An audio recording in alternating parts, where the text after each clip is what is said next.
تو یہ ہے کہ یہ دنیا کی زندگی اس لیے ہے، اور ہمارا آخرت کا مقام جو ہے وہی بہتر ہے ان لوگوں کے لیے جو ڈرتے ہیں اور جو عقل سے کام رکھتے ہیں۔ اے محمد صلی اللہ علیہ وآلہ وسلم، ہمیں معلوم ہے کہ جو باتیں یہ لوگ بناتے ہیں ان سے تمہیں دکھ ہوتا ہے، یہ لوگ تمہیں نہیں جھٹلاتے بلکہ یہ ظالم دراصل اللہ کی آیات کا انکار کر رہے ہیں۔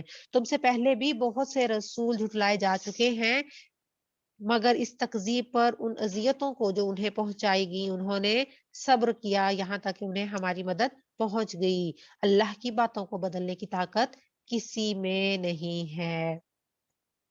اس آیت میں بتایا جا رہا ہے کہ نبی کریم صلی اللہ علیہ وآلہ وسلم کے بارے میں یہ لوگ جو باتیں کرتے تھے، جو آیات کا انکار کرتے تھے، وہ کیا تھا کہ جب نبی کریم صلی اللہ علیہ وآلہ وسلم نے اللہ کی آیات جب تک سنانی شروع نہیں کی تھی، اس وقت تک آپ کے قوم کے لوگ آپ کو کیا کہتے تھے؟ صادق اور امین، اور آپ صلی اللہ علیہ وآلہ وسلم کی سچائی پر، آپ کی راست بازی پر ان کو مکمل اعتماد تھا۔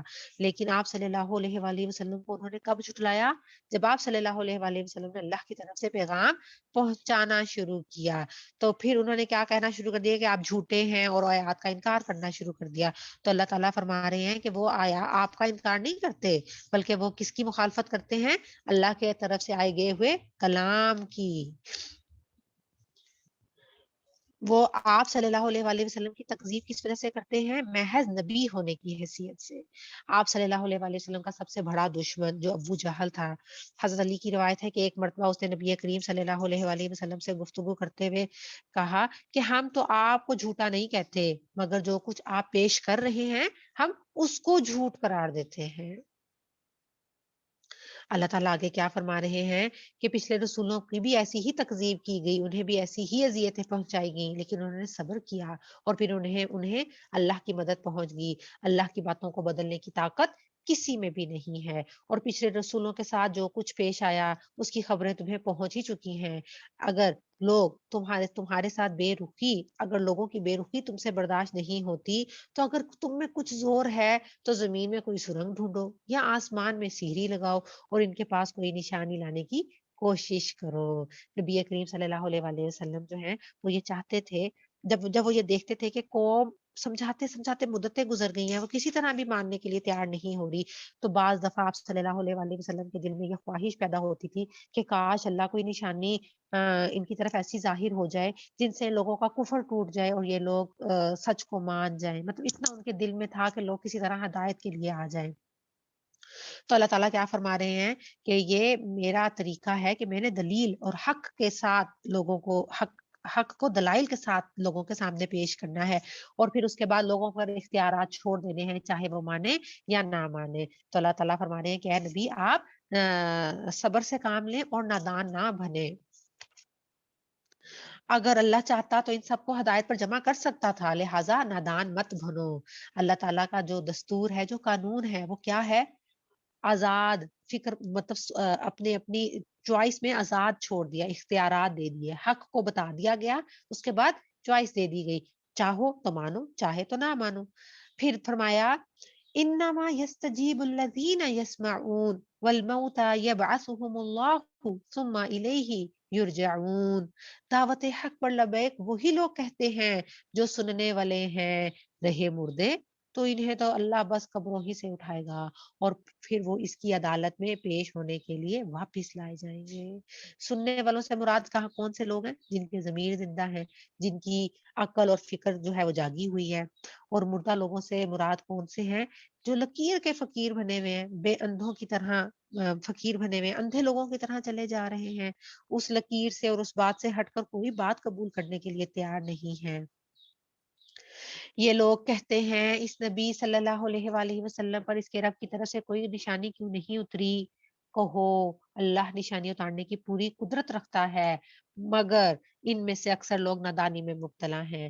زمین میں چلنے والے کسی جانور اور ہوا میں پروں سے اڑنے والے کسی پرندے کو دیکھ لو، یہ سب تمہاری ہی طرح کے اقسام ہے، ہم نے ان کی تقدیر کے نوشے میں کوئی کسر نہیں چھوڑی ہے، پھر یہ سب اپنے رب کی طرف سمیٹے جاتے ہیں۔ مگر جو لوگ ہماری نشانیوں کو جھٹلاتے ہیں وہ کون ہے؟ اللہ تعالیٰ فرما رہے ہیں وہ بہرے اور گونگے ہیں، وہ تاریکیوں میں پڑے ہوئے ہیں۔ اللہم لا جعلنا منہم، اللہ ہمیں ایسی طریقوں سے میں نہ ڈالے، اللہ ہمیں بہرا اور گونگا نہ بنا۔ آمین۔ اللہ جسے چاہتے ہیں بھٹکا دیتے ہیں، اور اللہ جسے چاہتے ہیں سیدھی راہ پر لگا دیتے ہیں۔ ان سے کہو ذرا غور کر بتاؤ، اگر کبھی تم پر اللہ کی طرف سے کوئی بڑی مصیبت آ جاتی ہے یا آخری گھڑی آ پہنچتی ہے تو کیا تم اس وقت اللہ کے سوا کسی اور کو پکارتے ہو؟ بولو، اگر تم سچے ہو اس وقت تم صرف اللہ ہی کو پکارتے ہو، پھر اگر وہ چاہتا ہے تو اس مصیبت کو تم سے ٹال دیتا ہے۔ ایسے موقع پر تم اپنے ٹھہرائے ہوئے شریکوں کو بھول جاتے ہو۔ جب کوئی مصیبت آتی ہے تو تمہارے منہ سے لفظ کیا نکلتا ہے فوراً؟ اللہ، اللہ مجھے نکال دے، اللہ میری مدد کر۔ اور جب اللہ نکال دیتا ہے تو پھر ہم دوبارہ انہی چیزوں کی طرف دوبارہ مڑ جاتے ہیں۔ وَلَقَدْ أَرْسَلْنَا إِلَىٰ أُمَمٍ مِّن قَبْلِكَ فَأَخَذْنَاهُمْ بِالْبَأْسَاءِ وَالضَّرَّاءِ لَعَلَّهُمْ يَتَضَرَّعُونَ۔ تم سے پہلے بہت سی قوموں کی طرف ہم نے رسول بھیجے، اور ان قوموں کو ہم نے کچھ مصیبتوں میں مبتلا کیا تاکہ وہ کیا کریں؟ عاجزی کے ساتھ ہمارے سامنے جھک جائیں۔ دیکھیں اللہ تعالیٰ کتنے غفور رحیم ہے، کچھ نہ کچھ اس طرح سے بندے کو اپنی طرف، اگر وہ راستے سے ہٹ گیا تو کچھ نہ کچھ ایسی ٹھوکر اس کو ضرور لگاتے ہیں، کوئی ایسی تکلیف آ جاتی ہے، کوئی ایسی مصیبت اس کے پر آ جاتی ہے کہ بندہ اللہ کی طرف رجوع کر لے۔ اللہ تعالیٰ قوموں کی طرف رسول بھیجے، پھر جب وہ قومیں نہیں مانتی تو کیا کرتے ہیں اللہ تعالیٰ؟ ان پہ کچھ نہ کچھ ایسی آزمائش ڈالتے ہیں تاکہ وہ عاجزی کے ساتھ اللہ کے سامنے جھک جائیں۔ بس جب ہماری طرف سے ان پر سختی آئی تو کیوں نہ انہوں نے عاجزی اختیار کی، مگر ان کے دل تو اور سخت ہو گئے۔ اب جو بندہ مومن ہوتا ہے نا، جس کا دل ایمان پر قائم ہوتا ہے، اگر وہ کہیں راستے سے تھوڑا بہت ہٹا بھی ہوا ہے تو جب اللہ کی طرف سے اس طرح کا کوئی ٹیسٹ آتا ہے، کوئی آزمائش آتی ہے، کوئی تکلیف آتی ہے تو وہ بندہ فوراً اللہ کی طرف رجوع کر لیتا ہے۔ لیکن جو ہٹ دھرم لوگ ہوتے ہیں نا، وہ سختی آ بھی جائے، پریشانی آ بھی جائے کوئی، تو پھر بھی اللہ کی طرف رجوع کرنے کی بجائے کیا کرتے ہیں؟ مزید اپنی جو ہے نا وہ سختی میں مزید اور سخت ہو جاتے ہیں۔ تو اللہ تعالیٰ فرما رہے ہیں کہ جب ہماری طرف سے ان پر سختی آئی تو انہوں نے کیوں نہ عاجزی اختیار کی، مگر ان کے دل کیا ہوئے؟ اور سخت ہو گئے۔ اور شیطان نے ان کو اطمینان دلایا کہ جو کچھ تم کر رہے ہو وہ خوب اچھا کر رہے ہو۔ پھر جب انہوں نے اس نصیحت کو جو انہیں کی گئی بھلا دیا تو ہم نے طرح طرح سے خوشحالیوں کے دروازے ان پر کھول دیے، یہاں تک کہ جب وہ ان بخششوں میں، ان نعمتوں میں جو انہیں عطا کی گئی تھی خوب مگن ہو گئے تو اچانک ہم نے کیا کیا؟ ان کو پکڑ لیا، اور اب حال یہ تھا کہ وہ ہر خیر سے مایوس تھے۔ اس طرح ان لوگوں کی جڑ کاٹ کر رکھ دی گئی جنہوں نے ظلم کیا، اور تعریف ہے اللہ رب العالمین کے لیے۔ الحمدللہ رب العالمین۔ اے محمد صلی اللہ علیہ وآلہ وسلم، ان سے کہو کبھی تم نے یہ بھی سوچا کہ اگر اللہ تمہاری بینائی اور تمہاری سماعت تم سے چھین لے اور تمہارے دلوں پر مہر لگا دے، مطلب کہ اگر تمہاری سوچنے اور سمجھنے کی ساری قوتیں اور طاقتیں اللہ تعالیٰ ختم کر دے تو اللہ کے سوا اور کون سا خدا ہے جو یہ قوتیں تمہیں واپس دلا سکتا ہو؟ دیکھو کس طرح ہم بار بار اپنی نشانیاں ان کے سامنے پیش کرتے ہیں، اور پھر یہ کس طرح ان نشانیوں سے نظر چڑا جاتے ہیں۔ کہو کبھی تم نے سوچا کہ اگر اللہ کی طرف سے اچانک یا علانیہ طور پر تم پر عذاب آ جائے تو کیا ظالم لوگوں کے سوا کوئی اور ہلاک ہوگا؟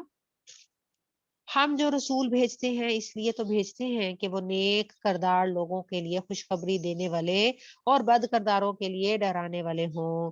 پھر جو لوگ ان کی بات مان لیں اور اپنے رویہ کی اصلاح کر لیں تو ان کے لیے کسی خوف اور رنج کا موقع نہیں ہے، اور جو ہماری آیات کو جھٹلائیں وہ اپنی نافرمانیوں کی پاداش میں سزا بھگت کر رہیں گے۔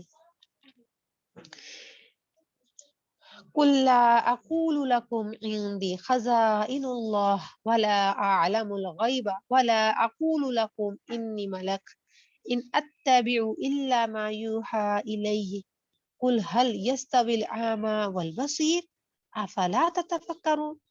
اے محمد صلی اللہ علیہ وآلہ وسلم، ان سے کہو میں تم سے یہ نہیں کہتا کہ میرے پاس اللہ کے خزانے ہیں، نہ میں غیب کا علم رکھتا ہوں، نہ میں یہ کہتا ہوں کہ میں فرشتہ ہوں، میں تو صرف اس وحی کی پیروی کرتا ہوں جو مجھ پر نازل کی جاتی ہے۔ پھر ان سے پوچھو کیا اندھا اور آنکھوں والا دونوں برابر ہو سکتے ہیں؟ کیا تم یہ غور نہیں کرتے؟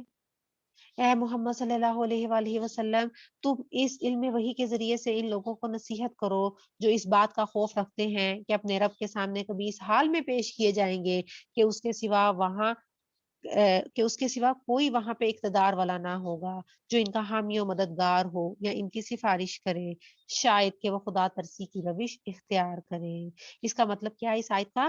کہ جو لوگ دنیا کی زندگی میں ایسے مدہوش ہیں کہ انہیں نہ موت کی فکر ہے، نہ یہ خیال ہے کہ کبھی ہم نے اللہ کے سامنے منہ دکھانا ہے، تو ایسے لوگوں پر نصیحت ہرگز فائدہ مند نہ ہوگی۔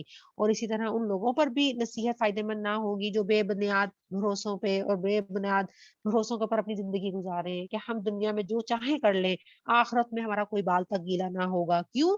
کیونکہ ہم فلانے بندے کے اس کو فالو کر رہے ہیں، وہ فلانا ہماری سفارش بن جائے گا یا وہ فلانا ہمارے لیے کفارہ دے جائے گا۔ تو اللہ تعالیٰ فرما رہے ہیں کہ ان سارے لوگوں کو چھوڑ کر اپنی نصیحت یا اپنی جو پیغام کا رخ ان لوگوں کی طرف کر دو جو کہ ڈرتے ہیں اللہ کے سامنے حاضر ہونے سے، اور اس کے علاوہ وہ کسی جھوٹے بھروسوں کے اوپر بھی زندگی نہیں گزارتے۔ ایسی نصیحت کا اثر صرف ایسے لوگوں پر ہی ہوتا ہے جن کے درست ہونے کی اور ایسے لوگوں کے درست ہونے کی توقع کی جا سکتی ہے۔ اور جو لوگ اپنے رب کو دن رات پکارتے رہتے ہیں اور اس کی خوشنودی کی طلب میں لگے ہوئے ہیں، انہیں اپنے سے دور نہ پھینکو۔ قریش کے بڑے بڑے سرداروں اور کھاتے پیتے لوگ جو ہیں وہ نبی کریم صلی اللہ علیہ وآلہ وسلم پر اعتراضات کرتے تھے، اور ان میں ایک اعتراض یہ بھی تھا کہ اس نبی یہ کیسا نبی ہے کہ اس نبی کے پاس تو صرف کمتر لوگ، غریب لوگ اور غلام لوگ جمع ہوتے ہیں۔ وہ یہ تانا دیا کرتے تھے کہ یہ کیسا نبی ہے کہ مطلب اس اللہ کو اس کے اللہ کو مطلب اس شخص کا ساتھی صرف ایسے معزز لوگ بنائے ہیں اللہ نے۔ اور پھر وہ کہتے تھے کہ بلال، عمار اور یہ سہیب اور خباب، بس یہی لوگ اللہ کو ہمارے درمیان ایسے ملے تھے جن کو اللہ نے نیک بنانا تھا۔ تو پھر وہ کیا کرتے تھے کہ پھر وہ ایمان والوں کی خستہ حالی کا مذاق اڑاتے تھے، اور اس کے علاوہ جو بھی ایمان والوں سے زمانے جاہلیت میں کوئی اخلاقی برائی سرزد ہو گئی ہوتی تھی تو اس کا چرچا کرتے تھے۔ تو اللہ تعالیٰ فرما رہے ہیں، اور پھر کیا آگے سے مطالبہ بھی کرتے تھے کہ ان کو اپنے پاس سے ہٹا دو اے نبی، تو پھر ہم تمہاری بات سن لیں گے۔ تو اللہ تعالیٰ کیا فرما رہے ہیں کہ ایسے لوگوں کو اپنے سے دور نہ پھینکو، کیونکہ یہ لوگ صحیح معنوں میں حق کو پانے والے اور حق کی تلاش میں لگے ہوئے ہیں۔ ان کے حساب میں سے کسی چیز کا بار تم پر نہیں، اور تمہارے حساب میں سے کسی چیز کا بار ان پہ نہیں۔ مطلب جو عمل وہ کر رہے ہیں اس کا حساب تم نے نہیں دینا، اور جو عمل تم کر رہے ہو ان کا حساب انہوں نے نہیں دینا۔ اگر تم ان کو دور پھینکو گے تو ظالموں میں شمار ہوگے، کیونکہ یہ نصیحت کس کے لیے؟ سب کے لیے ہے۔ تو یہ نہیں ہے کہ اگر کوئی امیر بندہ آ رہا ہے تو وہ یہ تقاضا کرے کہ غریب کو اپنے پاس سے ہٹا دیا جائے تو پھر ہم بات سنیں گے۔ اللہ تعالیٰ فرما رہے ہیں کہ نصیحت سب کے لیے ہے، اور اگر کوئی نصیحت کو سچے دل کے ساتھ قبول کرنے والا ہو تو اس کو اپنے پاس سے دور نہ پھینکو، ورنہ تم ظالموں میں شمار ہوگے۔ دراصل ہم نے اس طرح ان لوگوں میں سے بعض کو بعض کے ذریعے کیا کر دیا ہے؟ آزمائش میں ڈالا ہوا ہے، تاکہ وہ انہیں دیکھ کر کہیں کیا یہ ہے وہ لوگ جن پر ہمارے درمیان اللہ کا فضل و کرم ہوا ہے؟ ہاں، کیا خدا اپنے شکر گزار بندوں کو ان سے زیادہ نہیں جانتا؟ جب تمہارے پاس وہ لوگ آئیں جو ہماری آیات پر ایمان لاتے ہوں تو ان سے کہو تم پر سلامتی ہے، تمہارے رب نے رحم و کرم کا شیوا اپنے اوپر لازم کر لیا ہے۔ یہ اس کا رحم و کرم ہی ہے کہ اگر تم میں سے کوئی نادانی کے ساتھ کسی برائی کا ارتکاب کر بیٹھا ہو، پھر اس کے بعد وہ کیا کر لے؟ توبہ کر لے اور اپنی اصلاح کر لے تو وہ اسے معاف کر دیتا ہے اور نرمی سے کام لیتا ہے۔ اور اسی طرح ہم اپنی نشانیاں کھول کھول کر پیش کرتے ہیں تاکہ مجرموں کی راہ بالکل نمایاں ہو جائے۔ اے محمد صلی اللہ علیہ وآلہ وسلم، ان سے کہو کہ تم لوگ اللہ کے سوا جن دوسروں کو پکارتے ہو ان کی بندگی کرنے سے مجھے منع کیا گیا ہے۔ کہو میں تمہاری خواہشات کی پیروی نہیں کروں گا، اگر میں نے ایسا کیا تو گمراہ ہو گیا، راہ راست پانے والوں میں سے نہ رہا۔ کہو میں اپنے رب کی طرح سے ایک روشن دلیل پر قائم ہوں اور تم نے اسے جھٹلا دیا ہے۔ اب میرے اختیار میں وہ چیز نہیں ہے جس کے لیے تم جلدی مچا رہے ہو۔ اب اشارہ یہاں پہ کیا عذاب الہی کی طرف اشارہ ہے. وہ لوگ کیا کرتے تھے, نبی کریم صلی اللہ علیہ وسلم کو بار بار کہتے تھے کہ جو چیز تم کہہ رہے ہو کہ آنے والی ہے اس کو لا کے دکھاؤ اگر تم سچے ہو. تو اللہ تعالیٰ فرما رہے ہیں کہ ان سے کہو کہ جس چیز کے لیے تم جلدی چاہ رہے ہو اس کا اختیار اللہ کو ہے, اور وہی اللہ امر حق بیان کرتا ہے اور وہی بہترین فیصلہ کرنے والا ہے. کہو اگر کہیں وہ چیز میرے اختیار میں ہوتی جس کی تم جلدی میں چاہ رہے ہو تو میرے اور تمہارے درمیان کبھی کا فیصلہ ہو چکا ہوتا, مگر اللہ زیادہ بہتر جانتا ہے کہ ظالموں کے ساتھ کیا معاملہ کیا جانا چاہیے. وہی اللہ ہے جس کے پاس غیب کی کنجیاں ہیں جنہیں اس کے سوا کوئی نہیں جانتا. بحر و بر میں, زمین میں, سمندر میں جو کچھ ہے سب سے وہ واقف ہے. درخت سے گرنے والا کوئی ایک پتا ایسا نہیں جس کا علم اس کو نہ ہو. زمین کے تاریک پردوں میں کوئی دانہ ایسا نہیں جس سے وہ باخبر نہ ہو. خشک و تر سب کچھ ایک کھلی کتاب میں لکھا ہوا ہے. وہی ہے جو رات کو سوتے وقت تمہاری روحیں قبض کرتا ہے اور دن کو جو کچھ تم کرتے ہو اسے وہ جانتا ہے. پھر دوسرے روز وہ تمہیں اسی کاروبار کے عالم میں واپس بھیج دیتا ہے. کاروبار کا عالم کیا, تمہاری دن بھر کی روٹین, تاکہ زندگی کی مقررہ مدت پوری ہو. آخرکار اسی کی طرح تمہاری واپسی ہے. پھر وہ تمہیں بتا دے گا کہ تم کیا کرتے رہے. اپنے بندوں پر وہ پوری قدرت رکھتا ہے اور تم پر نگرانی کرنے والے مقرر کر کر بھیجتا ہے. مراد یہاں پر فرشتے ہیں جو حساب کتاب, جو سارے اعمال لکھتے ہیں. یہاں تک کہ جب تم میں سے کسی کی موت کا وقت آ جاتا ہے تو اس کے بھیجے ہوئے فرشتے اس کی جان نکال لیتے ہیں اور اپنا فرض انجام دینے میں کوئی کوتاہی نہیں رکھتے. پھر سب اپنے آقا, اپنے اللہ کی طرف واپس لائے جاتے ہیں. خبردار ہو جاؤ, فیصلے کے سارے اختیارات اسی کو حاصل ہیں اور وہ حساب لینے میں بہت تیز ہے. اے محمد صلی اللہ علیہ وآلہ وسلم, ان سے پوچھو صحرا اور سمندر کی تاریکیوں میں کون تمہیں خطرات سے بچاتا ہے؟ کون ہے جس سے تم مصیبت کے وقت گر گرا کر چپ کے دعائیں مانگتے ہو؟ کس سے کہتے ہو کہ اگر یہ مصیبت میرے سے ہٹ جائے تو میں ضرور شکر گزار بن جاؤں گا؟ کہو اللہ تمہیں اس سے اور ہر تکلیف سے نجات دیتا ہے, پھر تم کیوں دوسروں کو شریک ٹھہراتے ہو؟ کہو وہ اللہ اس پر قادر ہے کہ تم پر کوئی عذاب اوپر سے نازل کر دے یا تمہارے قدموں کے نیچے سے نازل کر برپا کر دے, یا تمہیں گروہوں میں تقسیم کر کے ایک گروہ کو دوسرے گروہ کی طاقت کا مزہ چکھوا دے. دیکھو ہم کس طرح بار بار مختلف طریقوں سے اپنی نشانیاں ان کے سامنے پیش کر رہے ہیں, شاید کہ وہ حقیقت کو سمجھ لیں. تمہاری قوم اس کا انکار کر رہی ہے حالانکہ وہ کیا ہے, حقیقت ہے. ان سے کہہ دو کہ میں تمہارے اوپر کوئی نگران نہیں بنا کر بھیجا گیا. قل لست علیکم بوکیل, میں تمہارا نگران نہیں ہوں. ہر خبر کے ظہور میں آنے کا ایک وقت مقرر ہے. ان قریب تم کو خود انجام معلوم ہو جائے گا. اے محمد صلی اللہ علیہ وآلہ وسلم, جب تم دیکھو کہ لوگ ہماری آیات پر نکتہ چینیاں کر رہے ہیں, مذاق اڑا رہے ہیں, تو ان کے پاس سے ہٹ جاؤ یہاں تک کہ وہ اس گفتگو کو چھوڑ کر دوسری بات میں لگ جائیں. اگر کبھی شیطان تمہیں بھلا دے تو جس وقت تمہیں یاد آئے, اپنی غلطی کا احساس ہو, تو اس کے بعد ایسے ظالم لوگوں کے پاس نہ بیٹھو. ان کے حساب میں سے کسی چیز کا ذمہ دار پرہیزگار ان کے حساب میں سے کسی چیز کی ذمہ داری پرہیزگار لوگوں پر نہیں ہے. البتہ نصیحت کرنا ان کا فرض ہے, شاید کہ وہ غلط روی سے بچ جائیں. اب اس آیت میں ایک اصول بتا دیا گیا کہ ہمارا اور دائی کا اور نبی کریم صلی اللہ علیہ وآلہ وسلم سے خطاب ہے, لیکن ہم سب کے لیے حکم ہے کہ کیا کرنا ہے, کہ ایک پیغام پہنچانا ہے. اب اگر کوئی بندہ آگے سے بحث مباحثے میں لگ گیا, مذاق اڑانے لگ گیا یا نکتہ چینیاں کرنا شروع ہو گیا, تو اس کا کیا ہے معاملہ, اس کے ساتھ کیا کرنا ہے کہ وہاں سے آرام سے اچھے انداز میں وہاں سے اٹھ جانا ہے, اس کے پاس نہیں بیٹھنا. یہ نہیں کرنا کہ ہم بھی مزید آگے سے بحث میں لگ جائیں یا مزید اپنی بات کو منوانے کے لیے دلائل پہ دلائل پیش کریں. کیا فرمایا ہے کہ ایسے لوگوں کے پاس سے اٹھ جاؤ, کیونکہ ہمارا مقصد کیا ہے, اور اے نبی آپ کا مقصد کیا ہے, نبی صلی اللہ علیہ وآلہ وسلم پیغام پہنچا دینا, وہ فرض ہے. شاید کہ وہ لوگ غلط روی سے بچ جائیں. چھوڑو ان لوگوں کو جنہوں نے اپنے دین کو کھیل اور تماشا بنا رکھا ہے اور جنہیں دنیا کی زندگی فریب میں مبتلا کیے ہوئے ہے. ہاں مگر یہ قرآن سنا کر نصیحت اور خبردار کرتے رہو کہ کہیں کوئی شخص اپنے کیے ہوئے کرتوتوں کے وبال میں گرفتار نہ ہو جائے, اور گرفتار بھی اس حال میں کہ اللہ سے بچانے والا کوئی حامی و مددگار اور کوئی سفارشی اس کے لیے نہ ہو. اور اگر وہ ہر ممکن چیز فدیہ میں دے کر چھوٹنا چاہے تو بھی وہ اسے قبول نہ کی جائے، کیونکہ ایسے لوگ تو خود اپنی کمائی کے نتیجے میں پکڑے جائیں گے۔ ان کو تو اپنے انکار حق کی وجہ سے کھولتا ہوا پانی پینے کو ملے گا اور دردناک عذاب بھگتنے کو ملے گا۔ اے محمد صلی اللہ علیہ وآلہ وسلم، ان سے پوچھو کیا ہم اللہ کو چھوڑ کر ان کو پکارے جو نہ ہمیں نفع دے سکتے ہیں اور نہ نقصان؟ اور جب اللہ ہمیں سیدھا راستہ دکھا چکا ہے تو کیا اب ہم الٹے پاؤں پھر جائیں؟ کیا ہم اپنا حال اس شخص جیسا کر لیں جس کو اس کے شیطان نے صحرا میں بھٹکا دیا ہو اور وہ حیران ہو کر پھر رہا ہو، اس حال میں کہ اس کے ساتھی اسے پکار رہے ہوں کہ ادھر آ، یہ سیدھی راہ موجود ہے؟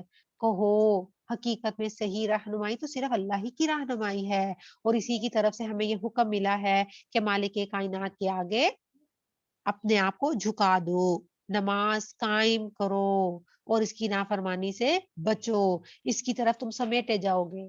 وہی ہے جس نے آسمان اور زمین کو برحق پیدا کیا ہے، اور جس دن وہ کہے گا کہ حشر ہو جا تو اس دن وہ حشر ہو جائے گا۔ اس کا کہنا، اس کا حکم عین حق ہے، اور جس روز سور پھونکا جائے گا، اس روز بادشاہی صرف اللہ کی ہوگی۔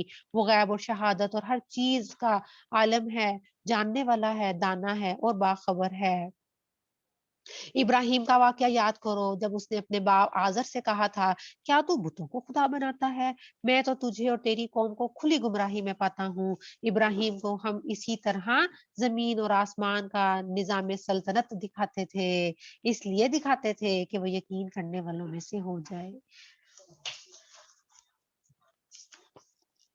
چنانچہ جب رات اس پہ تاری ہوئی تو اس نے ایک تارا دیکھا، کہا یہ میرا رب ہے۔ پھر جب وہ تارا ڈوب گیا تو بولا ڈوب جانے والوں کا تو میں گرویدہ نہیں ہوں۔ پھر جب اس نے چمکتا ہوا چاند دیکھا تو کہا یہ میرا رب ہے۔ پھر جب چاند بھی ڈوب گیا تو کہا اگر میرے رب نے میری راہنمائی نہ کی ہوتی تو میں بھی ضرور گمراہ لوگوں میں شامل ہو جاتا۔ پھر جب اس نے سورج کو روشن دیکھا تو کہا یہ میرا رب ہے، یہ سب سے بڑا ہے۔ مگر جب وہ بھی ڈوبا تو ابراہیم پکار اٹھا، اے برادران قوم، میں ان سب سے بیزار ہوں جنہیں تم خدا کا شریک ٹھہراتے ہو۔ حضرت ابراہیم علیہ السلام کا واقعہ یہاں پہ بتایا جا رہا ہے کیونکہ جب حضرت ابراہیم علیہ السلام نے ہوش سنبھالا تو ان کے ارد گرد ہر طرف چاند، سورج اور تاروں کے خدائی کے ڈنکے بج رہے تھے۔ ان کی قوم پرستش کرتی تھی تو انہوں نے ان چیزوں کی طرف عقل اور سوچ اور غور و فکر کیا، اور اللہ تعالیٰ نے ان کو کیسی ہدایت عطا فرمائی، سبحان اللہ۔ فرمایا کہ میں ان سب سے بیزار ہوں جنہیں تم خدا کا شریک ٹھہراتے ہو۔ میں نے تو یکسو ہو کر اپنا رخ اس ہستی کی طرف کر لیا ہے جس نے زمین اور آسمان کو پیدا کیا ہے، اور میں ہرگز شرک کرنے والوں میں سے نہیں ہوں۔ اس کی قوم اس سے جھگڑنے لگی تو اس نے قوم سے کہا کیا تم لوگ اللہ کے معاملے میں مجھ سے جھگڑتے ہو؟ حالانکہ اس نے مجھے راہ دکھائی، اس نے مجھے ہدایت دی، اور میں تمہارے ٹھہرائے ہوئے شریکوں سے نہیں ڈرتا۔ ہاں اگر میرا رب کچھ چاہے تو وہ ضرور ہو سکتا ہے، میرے رب کا علم ہر چیز پر چھایا ہوا ہے۔ پھر کیا تم لوگ ہوش میں نہ آؤ گے؟ اور آخر میں تمہارے ٹھہرائے ہوئے شریکوں سے کیوں ڈروں جبکہ تم اللہ کے ساتھ ان چیزوں کو خدائی میں شریک بناتے ہوئے نہیں ڈرتے جن کے لیے اس نے تم پر کوئی مستند دلیل نازل نہیں کی۔ ہم دونوں فریقوں میں سے کون زیادہ بے خوفی اور اطمینان کا مستحق ہے؟ بتاؤ اگر تم کچھ علم رکھتے ہو۔ حقیقت میں تو امن انہی کے لیے ہے جو راہ راست پر ہیں، جو ایمان لائے ہیں اور جنہوں نے اپنے ایمان کو ظلم کے ساتھ آلودہ نہیں کیا۔ یہ تھی ہماری وہ حجت جو ہم نے ابراہیم کو اس کی قوم کے مقابلے میں عطا کی۔ ہم جسے چاہتے ہیں بلند مرتبے عطا کرتے ہیں۔ حق یہ ہے کہ تمہارا رب نہایت دانا ہے اور علیم ہے۔ پھر ہم نے ابراہیم کو اسحاق اور یعقوب جیسی اولاد دی اور ہر ایک کو راہ راست دکھائی، اس سے پہلے جو ہم نے نوح کو دکھائی تھی، اور اسی کی نسل سے ہم نے داؤد، سلیمان، ایوب علیہ السلام، یوسف علیہ السلام، موسیٰ علیہ السلام اور ہارون علیہ السلام کو ہدایت بخشی۔ اسی طرح ہم نے نیکوکاروں کو ان کی نیکی کا بدلہ دیتے ہیں، اور اسی کی اولاد سے زکریا علیہ السلام، یحییٰ علیہ السلام، عیسیٰ علیہ السلام اور الیاس علیہ السلام کو راہ یاب کیا۔ ہر ایک ان میں سے صالح تھا۔ اسی کے خاندان سے ہم نے اسماعیل علیہ السلام، الیاس علیہ السلام اور یونس علیہ السلام اور لوط علیہ السلام کو راستہ دکھایا۔ ان میں سے ہر ایک کو ہم نے تمام دنیا والوں پر فضیلت عطا کی۔ نیز ان کے آباء و اجداد کو اور ان کی اولاد کو اور ان کے بھائی بندوں میں سے بہتوں کو ہم نے نوازا، انہیں اپنی خدمت کے لیے چن لیا اور سیدھے راستے کی طرف ان کی رہنمائی کی۔ یہ ہے اللہ کی ہدایت۔ دیکھیں حضرت ابراہیم علیہ السلام کو ان کی قوم نے چھوڑ دیا، تنہا کر دیا، تو اللہ تعالیٰ نے ان کو کیسی اولاد دی کہ ان کی اولادوں کی آگے سے نسلوں میں سے انبیاء اٹھائے۔ ماشاء اللہ، سبحان اللہ۔ اللہ تعالیٰ نے ان کو ہدایت دی، اللہ کی ہدایت ہے جس کے ساتھ وہ اپنے بندوں میں سے جس کی چاہتا ہے رہنمائی کرتا ہے۔ لیکن اگر کہیں ان لوگوں نے شرک کیا ہوتا تو ان کا سب کا کیا کرایا کیا ہوتا؟ غارت ہو جاتا۔ وہ لوگ تھے جن کو ہم نے کتاب اور حکومت اور نبوت عطا کی تھی، اب اگر یہ لوگ اس کو ماننے سے انکار کرتے ہیں تو پرواہ نہیں، ہم نے کچھ اور لوگوں کو یہ نعمت سونپ دی ہے جو اس سے منکر نہیں ہے۔ اے محمد صلی اللہ علیہ وآلہ وسلم، وہی لوگ اللہ کی طرف سے ہدایت یافتہ تھے، انہی کے راستے پر تم چلو اور کہہ دو کہ میں اس تبلیغ اور ہدایت کا کام پر تم سے کسی اجر کا طالب نہیں ہوں، یہ تو ایک عام نصیحت ہے تمام دنیا والوں کے لیے۔ ان لوگوں نے اللہ کا بہت غلط اندازہ لگایا جب کہا کہ اللہ نے کسی بشر پر کچھ نازل نہیں کیا ہے۔ ان سے پوچھو پھر وہ کتاب جسے موسیٰ علیہ السلام لایا تھا، جسے موسیٰ علیہ السلام لائے تھے، جو تمام انسانوں کے لیے روشنی اور ہدایت تھی، جسے تم پارا پارا کر کے رکھتے ہو، کچھ تم دکھاتے ہو اور بہت کچھ تم چھپا جاتے ہو، اور جس کے ذریعے سے تم کو وہ علم دیا گیا جو نہ تمہیں حاصل تھا اور نہ تمہارے باپ دادا کو، آخر اس کا نازل کرنے والا کون تھا؟ بس اتنا کہہ دو کہ اللہ، پھر انہیں اپنی دلیل بازیوں سے کھیلنے کے لیے چھوڑ دو۔ اس کتاب کی طرح یہ ایک کتاب ہے جسے ہم نے نازل کیا ہے، بڑی خیر و برکت والی ہے، اس چیز کی تصدیق کرتی ہے جو اس سے پہلے آئی تھی، اور اس لیے نازل کی گئی ہے کہ اس کے ذریعے سے تم بستیوں کے اس مرکز یعنی مکہ اور اس کے اطراف میں رہنے والوں کو خبردار کرو۔ جو لوگ آخرت کو مانتے ہیں وہ اس کتاب پر ایمان لاتے ہیں، اور ان کا حال یہ ہے کہ وہ اپنی نمازوں کی پابندی کرتے ہیں، اور اس شخص سے بڑھ کر ظالم اور کون ہوگا جو اللہ پر جھوٹا بہتان کرے یا یہ کہے کہ مجھ پر وحی آئی ہے، حالانکہ اس پر کوئی وحی نازل نہیں کی گئی، یا جو اللہ کی نازل کردہ چیز کے مقابلے میں یہ کہے کہ میں بھی ایسی چیز نازل کر کر دکھا سکتا ہوں۔ کاش تم ظالموں کو اس حالت میں دیکھ سکو جب وہ سکرات موت میں ڈبکیاں کھا رہے ہوتے ہیں اور فرشتے ہاتھ بڑھا بڑھا کر کہہ رہے ہوتے ہیں کیا؟ لاؤ، نکالو اپنی جان، آج تمہیں ان باتوں کی پداش میں ذلت کا عذاب دیا جائے گا جو تم اللہ پر تہمت رکھ کر ناحق منہ سے نکالا کرتے تھے اور اس کی آیات کے مقابلے میں سرکشی دکھایا کرتے تھے۔ اللہم لا جعلنا منہم۔ اور اللہ فرمائے گا، لو اب تم ویسے ہی تنے تنہا ہمارے سامنے حاضر ہو گئے جیسا ہم نے تمہیں پہلی مرتبہ اکیلے پیدا کیا تھا، جو کچھ ہم نے تمہیں دنیا میں دیا تھا وہ سب تم پیچھے چھوڑ آئے ہو، اور اب ہم تمہارے ساتھ تمہارے ان سفارشیوں کو بھی نہیں دیکھتے جن کے متعلق تم یہ سمجھا کرتے تھے کہ تمہارے کام بنانے میں ان کا بھی کچھ حصہ ہے، تمہارے آپس کے سب رابطے ٹوٹ گئے اور وہ سب تم سے گم ہو گئے جن کا تمہیں بہت ظلم تھا۔ دانے اور گٹھلی کو پھاڑنے والا اللہ ہے، وہی زندہ کو مردہ سے نکالتا ہے، وہی مردہ کو زندہ سے نکالتا ہے، یہ سارے کام کا کرنے والا اللہ ہے، کہ تم کدھر بہہ کے جا رہے ہو؟ پردہ شب کو شاک چاک کر کے وہی صبح نکالتا ہے، اور اسی نے رات کو سکون کا وقت بنایا ہے، اسی نے چاند اور سورج کے طلوع و غروب کا حساب مقرر کیا ہے، یہ سب اسی زبردست قدرت اور علم رکھنے والے کے ٹھہرائے ہوئے اندازے ہیں، اور وہی ہے جس نے تمہارے لیے تاروں کو اور صحرا کو اور سمندر کی طریقوں میں راستہ معلوم کرنے کا ذریعہ بنایا ہے تاروں کے ساتھ۔ دیکھو ہم نے نشانیاں کھول کھول کر بیان کر دی ہیں ان لوگوں کے لیے جو علم رکھتے ہیں، اور وہی ہے جس نے ایک نفس سے تم کو پیدا کیا ہے، پھر ہر ایک کے لیے ایک جائے قرار ہے، ایک وقت ہے، اور ایک اس کے سونپے جانے کی جگہ ہے جہاں پہ اس نے مر کر جانا ہے۔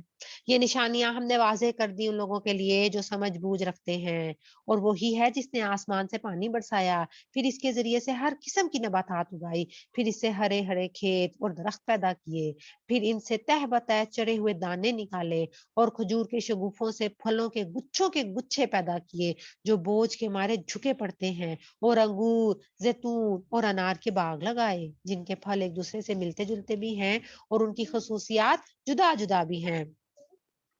یہ درخت جب پھلتے ہیں تو ان کے پھل آنے اور پھر ان کے پکنے کی جو کیفیت ہے اس پر ذرا غور کی نظر سے دیکھو. ان چیزوں میں کیا ہے؟ نشانیاں ہیں ان لوگوں کے لیے جو ایمان لاتے ہیں. اس پر بھی لوگوں نے جنوں کو اللہ کا شریک ٹھہرا دیا. لوگ کیا کہتے ہیں کہ یہ فلانی دیوی جو ہے نا یہ ہماری دولت کی دیوی ہے، فلانا دیوتا ہمارا بارش کا دیوتا ہے، یہ ہماری قسمت کے بگاڑنے والے ہیں، یہ ہماری قسمت کے بنانے والے ہیں. اور اتنی بڑی بڑی اور صاف نشانیوں پہ غور نہیں کرتے، حالانکہ وہ ان کا خالق ہے، اور بے جانے بوجھے اس کے لیے بیٹے اور بیٹیاں تصنیف کر دیتے ہیں. حالانکہ اللہ پاک اور بالا تر ہے ان باتوں سے جو یہ لوگ کہتے ہیں. وہ تو آسمان اور زمین کا موجد ہے، اس کا کوئی بیٹا کیسے ہو سکتا ہے جبکہ کوئی اس کی شریک زندگی ہی نہیں. اس نے ہر چیز کو پیدا کیا ہے اور ہر چیز کا علم رکھتا ہے. یہ ہے اللہ تمہارا رب، کوئی خدا اس کے سوا نہیں ہے، ہر چیز کا خالق، لہٰذا تم اسی کی بندگی کرو، اور وہ ہر چیز کا کفیل ہے. نگاہیں اس کو نہیں پا سکتی اور وہ نگاہوں کو پا لیتا ہے. وہ نہایت باریک بین اور باخبر ہے. سبحان اللہ. لا تدرکہ الابصار وہو یدرک الابصار وہو اللطیف الخبیر. قد جاءکم بصائر من ربکم فمن ابصر فلنفسه ومن عمی فعلیہا وما انا علیکم بحفیظ. دیکھو تمہارے پاس تمہارے رب کی طرف سے بصیرت کی روشنیاں آ گئی ہیں. اب جو بینائی سے کام لے گا اپنا ہی بھلا کرے گا، جو آنکھوں کو کھول کر دیکھ لے گا اپنا ہی بھلا کرے گا، اور جو اندھا بنے گا تو وہ خود ہی نقصان اٹھائے گا. میں تم پر کوئی پاسبان نہیں ہوں. اسی طرح ہم اپنی آیات کو بار بار مختلف طریقوں سے بیان کرتے ہیں، اور اس لیے کرتے ہیں کہ یہ لوگ کہیں کہ تم کس سے پڑھ آئے ہو، اور جو لوگ علم رکھتے ہیں ان پر ہم حقیقت کو روشن کر دیں. اے محمد صلی اللہ علیہ وآلہ وسلم، اس وحی کی پیروی کیے جاؤ جو تم پر تمہارے رب کی طرف سے نازل ہوئی ہے، کیونکہ اس ایک رب کے سوا کوئی اور خدا نہیں ہے. اور ان مشرکوں کے پیچھے نہ پڑو. اگر اللہ کی معیشت ہوتی تو وہ خود ایسا بندوبست کر سکتا تھا کہ یہ لوگ شرک نہ کرتے. تم کو ہم نے ان کا پاسبان مقرر نہیں کیا، اور نہ تم ان پر حوالہ دار ہو یا ان کے ضامن ہو. اور اے ایمان لانے والوں، یہ لوگ اللہ کے سوا جن کو پکارتے ہیں انہیں گالیاں نہ دو. کیوں کہ کہیں ایسا نہ ہو کہ یہ شرک کرنے والے مزید آگے جہالت میں بڑھ جائیں اور پھر کیا کہ جواباً تمہارے رب کو، تمہارے اللہ کو گالیاں دینا. اعوذ باللہ. ہم نے تو اس طرح ہر گروہ کے لیے اس کے عمل کو خوشنما بنا دیا ہے، پھر انہیں اپنے ہی رب کی طرف پلٹ کر آنا ہے. اس وقت وہ انہیں بتا دے گا کہ وہ کیا کرتے رہے ہیں. یہ لوگ بڑی بڑی قسمیں کھا کر کہتے ہیں کہ اگر کوئی نشانی ہمارے سامنے آ جائے تو ہم اس پر کیا کر لیں گے؟ ایمان لے آئیں گے. اے محمد صلی اللہ علیہ وآلہ وسلم سے کہو کہ نشانیاں تو اللہ کے پاس ہیں، اور تمہیں کیسے سمجھایا جائے کہ اگر نشانیاں آ بھی جائیں تو یہ ایمان لانے والے نہیں ہیں. اسی طرح ان کے دلوں کو اور ان کی نگاہوں کو پھیر رہے ہیں، جس طرح یہ پہلی مرتبہ اس پر ایمان نہیں لائے تھے. ہم انہیں ان کی سرکشی ہی میں بھٹکنے کے لیے چھوڑ دیتے ہیں. وَنُقَلِّبُ أَفْئِدَتَهُمْ وَأَبْصَارَهُمْ كَمَا لَمْ يُؤْمِنُوا بِهِ أَوَّلَ مَرَّةٍ وَنَذَرُهُمْ فِي طُغْيَانِهِمْ يَعْمَهُونَ.